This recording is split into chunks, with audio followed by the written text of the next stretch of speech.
Today I'm talking about one of my favorite genres, the role-playing game, or RPG.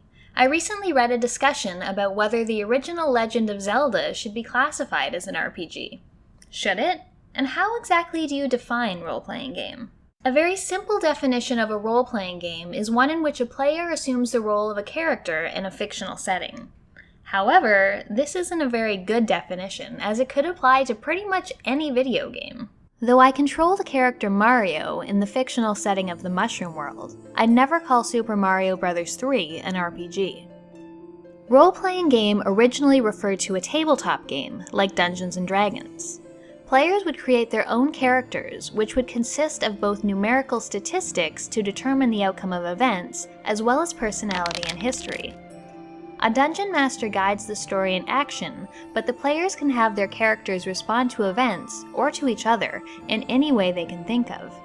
Caught completely unawares, as you slam the Viceroy in the side for 22 points of radiant damage. Roll initiative. Video games can't offer as much freedom to shape your character and make decisions as a tabletop role-playing game can. That's because a video game needs to be programmed, whereas a good dungeon master will roll with whatever you throw them. Pun intended. However, for me, shaping your character is a huge part of what makes a game an RPG. It's not just about getting better at combat, but also developing your character in other ways. One of the first modern games that really made me question the meaning of RPG was Borderlands, a game that billed itself as a role-playing shooter. The game and its sequels has a number of mechanics in common with traditional role-playing games, such as choice of class, choice and development of abilities, and power increases through gear and gaining stats as you level. But for me, nothing about Borderlands made me feel like I was playing a role. Whether I played as Mordecai the Hunter or Lilith the Siren, the game never felt any different beyond basic combat mechanics. For me, adding talent trees to a first-person shooter does not make it an RPG. Similarly, The Legend of Zelda doesn't feel much like a role-playing game.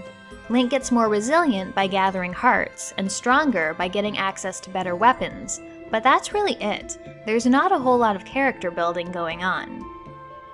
For me, character building is the most vital part of what makes a game an RPG, and it can fall into two different categories: mechanical or narrative. Mechanical character building happens by gaining experience through quests or combat, which increases your level, which in turn increases your character's stats or gives you more abilities. You gain agility until you have enough to pick a difficult lock. You level up your fireball spell until you can take out minor enemies in one shot. Mechanical character building is what makes you feel like you are getting more powerful. Narrative character building happens by making decisions that affect your character in other ways. Rather than increasing your stats, you're making decisions that develop your character's personality, story, how other characters react to you, and maybe even the game world itself. You can choose your companions in games like Baldur's Gate. You can join the Dustman faction, the Anarchists, the Sensates, or all of them, in Planescape Torment. You can choose who will rule Ferelden in Dragon Age. All of these decisions affect the game experience in some way, from making different side quests available to changing the ending. Thinking about RPGs from a choice and effect point of view makes me reconsider a lot of Japanese role-playing games. Take Final Fantasy VII as an example. There's actually very little decision-making that goes on in this game. In terms of mechanical character development, you gain XP, increase your level, and your stats automatically increase, but you don't really build your character, you just choose what weapon and materia you want to use. And from a narrative standpoint, Cloud is Cloud, and nothing you do changes his story or personality. You can choose to do certain optional content, recruit Yuffie and Vincent, fight the weapons, breed chocobos, but that doesn't really impact your character or the narrative.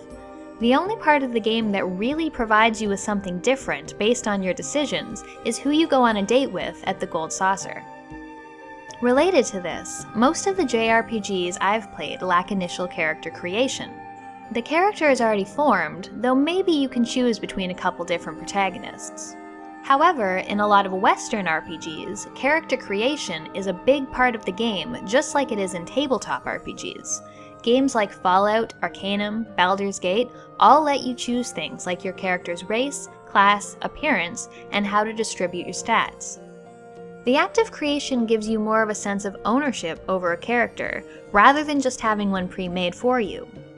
Of course, not every Western RPG lets you create your own character. The biggest RPG of 2015, The Witcher 3, doesn't give the player any input into the creation of Geralt, though throughout the game you develop him both mechanically and narratively. So what about games that allow you to make decisions and do a lot of narrative character building, but lack the mechanical character building? Telltale's The Walking Dead is full of choices to make and allows you to shape Lee's personality, but there is no leveling or gearing up. You don't get mechanically stronger, you make choices that develop the story and cultivate relationships with your companions. Is this an RPG?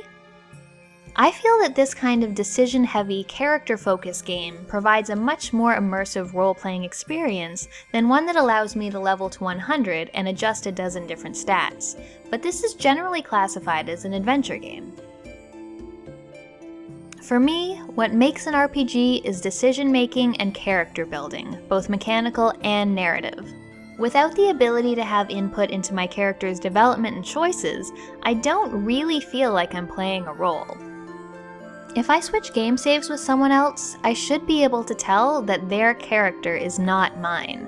If we're truly playing a role, then we shouldn't be able to play it in the exact same way. The subgenre of the game, it could be a shooter, turn-based, or action, doesn't matter, so much as being able to see that my decisions have shaped my character in some way.